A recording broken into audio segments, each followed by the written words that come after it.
In order to do this, the first thing is to take the logarithm of what is raised to the power of x. So this is 5 raised to the power x minus 1 is equal to 60. We have to take the logarithm in the base of this base here. So we have logarithm in the base of 5 of this 5 to the power x minus 1. Okay, do you understand what I'm saying now? And this is equal to logarithm in the base of 5 of 60 can be written as 5 times 12, which is 5 times 12. Okay, now if you have this kind of thing, you multiply the log by this power.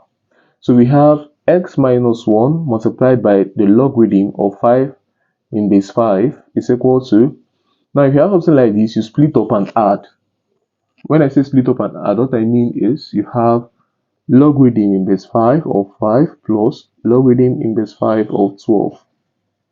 What we have here is that log in base 5 cancels 5, so that we have x minus 1 to be equal to the same thing here. Log in base 5 cancels 5 to give us 1. Okay, so this is 1 plus log in base 5 of 12. Add 1 to both sides, we have x to be equal to 2 plus log in base 5 of 12. And this becomes the answer to this given problem. Thanks for watching.